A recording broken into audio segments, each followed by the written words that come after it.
तो दोस्तों इस वक्त जो मसला चल रहा है जामिया नगर के मुरादी रोड पर 34 बीघा को लेकर जो आज डिमार्केशन हुई है, लाल निशान लगाए गए हैं डीडीओ द्वारा। यहाँ पर हमारे साथ इस वक्त मौजूद हैं एडवोकेट मुजक्किर और दानिश अलीम साहब, जो ओखला के जिम्मेदार लोग हैं। ओखला पंचायत तो ओखला पंचायत में भी आप जुड़े हुए हैं। तो पहले मुजक्किर साहब, लोग डरे हुए हैं इस टाइम मुरादी रोड बटला हाउस के लोग, आज जो डिमार्केशन हुई है उसको लेकर क्या कहेंगे आप लोगों को, जो डर ना लगे, आप क्या करेंगे आगे इस चीज को लेकर?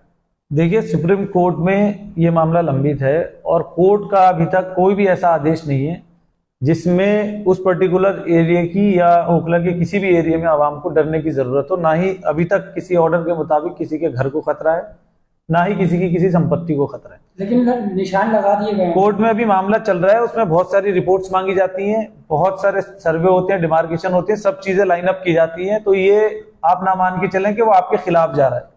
रिपोर्ट जब क्लियर जाएगी, सारी चीजें कोर्ट के सामने क्लियर होंगी, उसमें आपका और हमारा फायदा भी होगा। जब तक कोर्ट को क्लियर पिक्चर नहीं पता होगी तो जो आपका विपक्षी पार्टी है जो वो बात कह रही है उसके अगेंस्ट में आप क्या चीज से साबित करेंगे?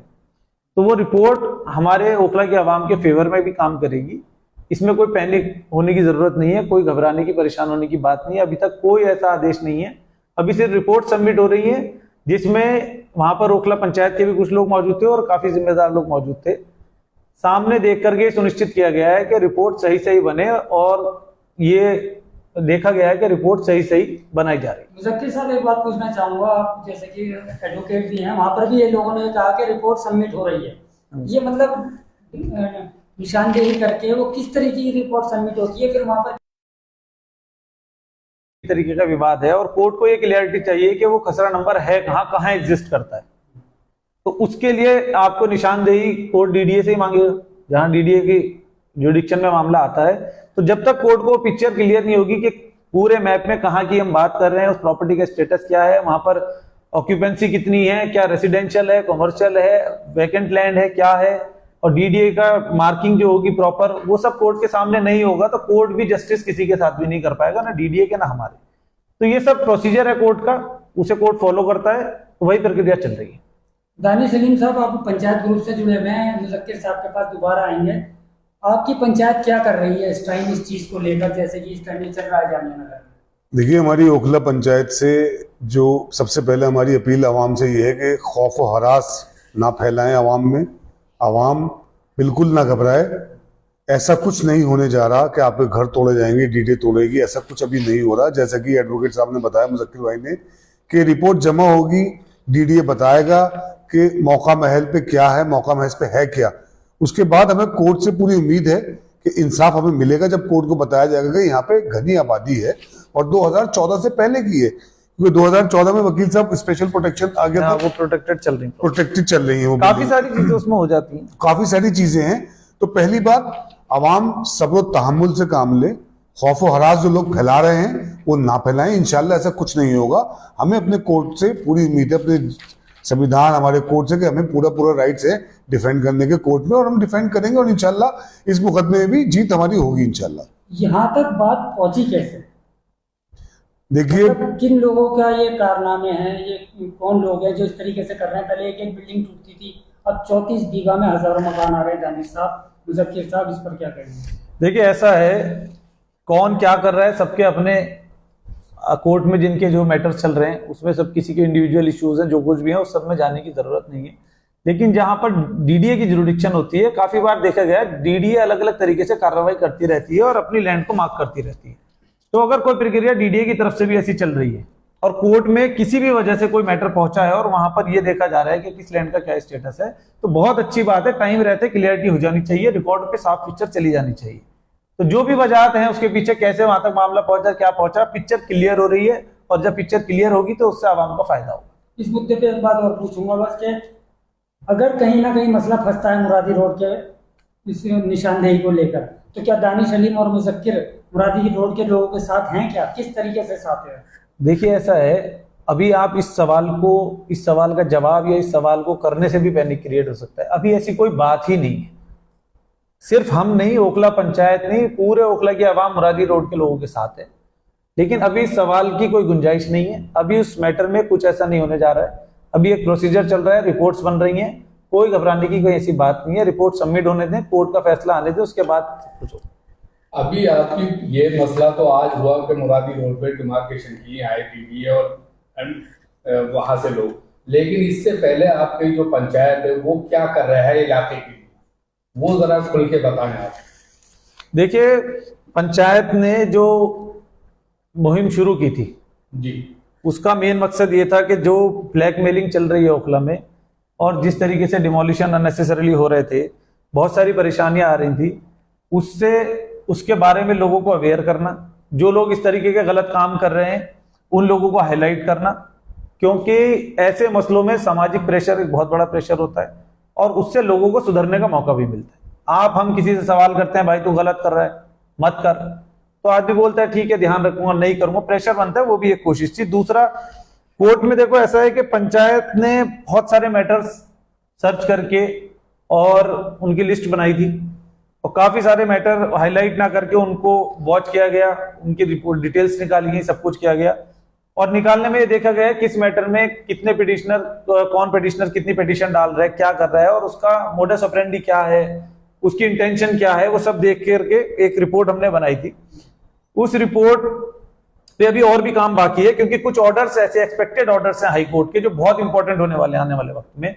उसमें से 2 ऑर्डर मैं आप लोगों से शेयर कर रहा हूं। एक 12/7/2024 यानी 12 जुलाई 2024 को तारा देवी एक लेडी है, उनके एक मैटर में कंटेम्प्ट पिटीशन में एक ऑर्डर आया था जो बहुत इंपॉर्टेंट है, जिसे मैं चाहूंगा कि अगर आपको कुछ हाईलाइट करना है तो आप ये करें। ये पूरे ओखला के लिए अवेयरनेस का मुद्दा है। सेम ऑर्डर अब रिपीट हुआ है 13/8/2024 यानी 13 अगस्त 2024 के एक श्रवण कुमार शर्मा के मैटर में। पहला मैटर ओखला से रिलेटेड है, दूसरा मैटर ओखला से रिलेटेड नहीं है। लेकिन इंपॉर्टेंट बात यह है कि अब ऐसी पिटीशंस में कोर्ट ने एक प्रोफार्मा बना लिया है क्वेश्चंस का, एक क्वेश्चनएयर बना लिया है जिससे पिटिशनर के लोकस पे, पिटिशनर की इंटेंशन पे और पिटिशनर की बोनाफाइड पे कोर्ट क्वेश्चन कर रहा है, जिसमें इंपॉर्टेंट क्वेश्चंस हैं। कोर्ट ने जवाब मांगा है कि आप अपना ऑक्यूपेशन बताइए, काम धंधा, अपनी एजुकेशन बताइए, क्वालिफिकेशन बताइए, सोर्स ऑफ इनकम बताइए, पिछले 1 साल में कितने बैंक खाते हैं, उन खातों में कितने पैसे आए हैं, उसकी 1 साल का हमें स्टेटमेंट दीजिए। किससे मांग रहा है कोर्ट? पिटिशनर से। स्टेबाज जो पिटिशनर हैं, हिंदी में जैसे स्टेबाज माफिया, पिटिशनर आप समझिए, यानी जो मेरी बात डाल रहे हैं, मैं शुरू से बता रहा हूं। कुछ पिटिशंस ऐसी होती हैं जो डाउटफुल होती हैं, जिन्हें हम भी डाउट करते हैं, आवाम तो बहुत अलग अलग नाम देती है और कोर्ट भी उन्हें डाउट करता है और जो सामने से कोई जाता है वो क्वेश्चन भी करता है। उसमें 2 चीजें हैं कि बोनाफाइड इंटेंशन है कि नहीं है, क्या इसका लोकस है, भाई यहां पर ये आया है तो इसको क्या इशू से परेशानी है, वो सब चेक करने के लिए कोर्ट ने कुछ क्वेश्चंस रेज किए पिटिशनर से, और एक में नहीं है मल्टीपल पिटिशंस में ये क्वेश्चन रेज हो रहे हैं ताकि के क्रॉस एग्जामिनेशन हो सके कि आप बोनाफाइड हैं, आपकी कोई मैलिस इंटेंशन नहीं है, आप किसी गलत मंशा से कोर्ट के कंधे पे हाथ रख करके कुछ गलत काम करने के इरादे से कोर्ट में नहीं आए हैं। तो उसमें ये कोर्ट डिटेल्स मांग रहा है पिटिशनर से, आपका काम क्या है, आप पढ़े कहां तक हैं, आपके खाते कितने हैं, पिछले 1 साल में आपके खातों में जो ट्रांजैक्शन हुआ है वो दीजिए, आपका सोर्स ऑफ इनकम क्या है वो बताना होगा, नंबर ऑफ पिटिशंस, अब तक आपने कितने पिटिशंस डाले वो कोर्ट को बताना होगा, उन पिटिशंस में कितने पब्लिक इंटरेस्ट लिटिगेशन थे, कितने रिट पिटिशन थे, कितने आपने विड्रॉ किए हैं, कितने आपने परस्यू किए हैं और कितने ऐसे मैटर्स हैं जो आपने सेटल किए हैं। बहुत इंपॉर्टेंट बात है। दूसरा, आपका पिटिशनर का यानी पिटिशनर का जिस बिल्डिंग पे, जिस अनऑथराइज कंस्ट्रक्शन पे वो पिटिशन डाल रहा है, उसका और उसके पिटिशनर के घर की दूरी कितनी है, ये एक इंपॉर्टेंट बात है। क्योंकि पिटिशन तो डाल रहा है यहां, रहता फरीदाबाद में, पिटिशन तो डाल रहा है जाकिर नगर की बिल्डिंग पे, अबुल फजल की बिल्डिंग पे और रहता गुड़गांव में। आपने जो आप मुझे प्लीज बात कंप्लीट करने, आप सारे क्वेश्चन कर लेना। तो ये भी एक इंपॉर्टेंट क्वेश्चन कोर्ट ने रेज किया है कि आपकी पिटिशनर की यानी जो पिटिशन डाल रहा है उसकी उस बिल्डिंग से दूरी कितनी है, आपको परेशानी किस बात से, कहां से शुरू है, आपके घर की दूरी कितनी है, और ये डिस्क्लोज करें कि आपका जो घर है यानी पिटिशनर का जो घर है वो अनऑथराइज कंस्ट्रक्शन है या ऑथराइज कंस्ट्रक्शन है, और ऑथराइज कंस्ट्रक्शन है तो एज पर सैंक्शन प्लान है या नहीं है। और एक इसमें इंपॉर्टेंट बात कि जिसकी बिल्डिंग पे यानी कि जो बंदा अनऑथराइज कंस्ट्रक्शन कर रहा है या जो भी XYZ काम कर रहा है जिसके अगेंस्ट आप कोर्ट में आए हैं, उसका और आपका कोई पर्सनल डिस्प्यूट तो नहीं है तो क्या है, और आपके और उसके बीच कोई मुकदमे अगर लंबित हैं तो उनकी डिटेल। यानी ये सब सवाल कोर्ट कर रहा है पिटिशनर से, और ये ऑर्डर में मैं आपके कैमरे पे भी दिखा देता हूं। ये पर्टिकुलर क्वेश्चंस हैं जो रिपीटेडली अब कोर्ट पिटिशंस में पूछ रहा है। मुज़क्किर साहब ये बताइएगा, जब तक दिखा रहे हैं हम लोग, ये जो आपने नाम लिया था अभी, ये क्या नाम है, भूलिया में इसमें जो तारा देवी, एक तारा देवी, एक श्रवण कुमार क्या करा था, मतलब ओखला के लिए क्या किया है, मतलब देखिए क्या करा था ये? आप ओखला के लिए अभी छोड़िए, एक तारा देवी ने कोई पिटिशन डाली होगी, उसमें कोई हाँ, ऑर्डर वही हुआ मैं होगा, पूछ रहा था। उसके अगेंस्ट वो कंटेम्प्ट में गए। क्या किया, क्यों किया, पूरी पिटिशन ना मेरे पास है ना उसको डिस्कस करने की जरूरत है। हमें इतना पता है कि कंटेम्प्ट पिटिशन जो उन्होंने डाली, उसके अंदर कोर्ट ने इनसे जो सवाल मैंने आपको बताया वो पूछे, और ये सवाल कोर्ट ने रिपीट करे हैं। एक श्रवण कुमार के मैटर में, एक श्रवण कुमार शर्मा ने कोई मैटर डाला था, उसमें भी रिपीट करे हैं, और ये और भी ऐसे मैटर्स हैं जिनमें कोर्ट अभी सवाल रिपीट कर रहा है। और मुझे पूरा यकीन है कि इन सवालों को करने से अब ये जो ब्लैकमेलिंग वाले पिटीशन है, ये लोग भागने शुरू हो जाएंगे, क्योंकि यही वो सवाल है जो क्लियर करते हैं कि इसका लोकस क्या है, ये किस हैसियत से केस डाल रहा है, ये रहता कहाँ है, इसको परेशानी क्या है, इसकी मंशा क्या है, ये सारी चीजें इन सारे क्वेश्चन से निकल के आ जाएंगी। तो ये अब होने लगा है, मतलब पिटीशन डालने वालों पे कोर्ट जो है सख्त होती जा रही है। सख्त होती जा रही है, क्योंकि कोर्ट को भी पता है आप और हम जब आवाज उठाते हैं तो आवाज बहुत दूर तक पहुंचती है। ऐसा नहीं है एक होकर आवाज उठाने में बहुत ताकत होती है। यानी अगर इसे खुल के समझें तो कोर्ट ने अब जो है ऑर्डर निकाले हैं, कहा है कि अगर कोई पिटीशन लगाता है तो उसकी ये सारी इंक्वायरी पहले होगी, और सारी डिटेल में कोई पिटीशन पहले डाली है तो उसकी भी इंक्वायरी, आप यही कहना चाह रहे हैं? सारी चीजें जो मैंने बताई, चीजें उसके अंदर आएंगी, हाँ। तब जाके वो पिटीशन उसकी कर सकती है, और उससे भी कोर्ट देखेगा कि लेनी है नहीं लेनी, यही कहना चाह रहे हैं? हाँ, जैसे इन मैटर्स में कोर्ट ने टाइम दिया है, अगली तारीख तक इन दोनों लोगों को ये जवाब दाखिल करना है। जो जितने सवाल मैंने आपसे पूछे वो सारे आंसर इनके, सारे जवाब इनके कोर्ट कंसीडर कर। अच्छा मुज़क्किर साहब, अगर ये नहीं कर पाए दाखिल, इस तरीके के जो जवाब है वो गलत निकले इनके, तो इनके अगेंस्ट भी कंटेम्प्ट होगा। कोर्ट की डायरेक्शन है इन्हें, कोर्ट ने कोई इनसे रिक्वेस्ट थोड़ा ना की है, कोर्ट ने डायरेक्शन दी है कि अगर आप कोर्ट में कोई रिलीफ क्लेम करना है तो आप बताइए कि आप साफ हाथों से आए, क्लीन हैंड से आए, आपकी इंटेंशन बोनाफाइड है। मुज़क्किर साहब ने जो कहा, दानिश साहब आप कैसे देखते हैं कोर्ट के इस नजरिए? देखिए मुझे एक बात ये समझ में आती है कि कहीं ना कहीं कोर्ट ने संज्ञान लिया कि ये स्टेबाज माफिया है जो ये आम आवाम से पैसे उतारते हैं, सेटलमेंट करके एक एक आदमी 40-40 मुकदमे डाल रहा है, 30-30 मुकदमे डाल रहा है। तो ये ओखला से बेदार आवाम खड़ी हुई, यहाँ पे एक मुहिम शुरू हुई, वकील हजरात साथ जुड़े, हमारे बुजुर्ग हमारे साथ जुड़े, LG हाउस तक हम लोग गए, हमारे बुजुर्ग गए हमारे साथ, DCP लॉ एंड ऑर्डर साहब से मिले, बार काउंसिल्स में हमारे वकील हजरात ने डिस्कशन किए बाकायदा कि ये गलत हो रहा है ओखला में। इन लोगों ने बताया कि वकील साहिबान भी कुछ हमारे इस तरह काम कर रहे हैं तो गलत है ये। तो जब आपने एक अजीब शोर गोगा जो क्रिएट हुआ इलाके में, अखबारों में चीजें आई, तो कहीं आपके मीडिया के माध्यम से तो संज्ञान लिया है अथॉरिटीज ने। और आपको पता ही होगा कि ओखला में कुछ नामचीन बदमाशों को उठाया भी है पुलिस ने, कार्रवाई भी प्रशासन कर रहा है। तो कहीं ना कहीं आवाम जो खौफ व हरास में जिंदा थी, परेशान थी, अब उसके लिए एक बड़ी रिलीफ ये है कि अब जो कोई पिटीशन डालने जाएगा इलीगल कंस्ट्रक्शन की, तो पहले सवाल उसी से पूछे जाएंगे, कोर्ट उससे पूछेगा, और अगर वो जवाब नहीं देगा तो उसके ऊपर कार्रवाई होगी। दानिश साहब एक आखिरी सवाल पूछना चाहूंगा आपसे। कुछ टाइम पहले आपने हमारे चैनलों पे कहा था कि मैं एक पंचायत बनाना चाह रहा हूँ 36 बिरादरियों को लेकर। जी जी, वो पंचायत आपने बनाई भी, जी। लेकिन आज लोग कह रहे हैं और लग भी रहा है कहीं ना कहीं आपकी पंचायत जो है बढ़ती हुई दिख रही है, ग्रुपों में अलग अलग व्हाट्सएप ग्रुप बन रहे हैं, अलग अलग लोग जा रहे हैं। तो ये पंचायत कहीं ना कहीं मुज़क्किर साहब या बढ़ रही है आपकी ये? जैसे थोड़ा बताइए कैसे बढ़ती हुई, मतलब अलग अलग ग्रुप हो गए हैं, अलग अलग कौन से ग्रुप? कौन? आप क्लियर होकर पूछो ना। मतलब व्हाट्सएप ग्रुप अलग अलग बन गए हैं। किसके भाई साहब? आपकी पंचायत के ही लोग अलग कौन से लोग? वो अब ये तो अब आप ये जानते आपको बताना पड़ेगा, सवाल आपका है, हैं? सवाल तो आपका है, आप बताइए भाई, उसका जवाब। ये खुद मतलब जिस ग्रुप में दानिश भाई हैं उस ग्रुप में वो लोग नहीं है, जिस ग्रुप में वो लोग हैं कौन लोग? आप नाम लीजिए, मैं पूछिए तो अब सही। नाम तो बहुत सारे हैं, मैं क्या नाम बताऊं? नहीं, आपको नाम लेने पड़ेंगे अगर जवाब चाहिए। देखिए ऐसा नहीं, है, हमने जो लोग रोज व्हाट्सएप ग्रुप बनते हैं। पंचायत बढ़ चुकी है, हम तो नहीं, नहीं, नहीं नहीं, ऐसा कुछ नहीं है, मैं तभी नाम पूछ रहा हूँ।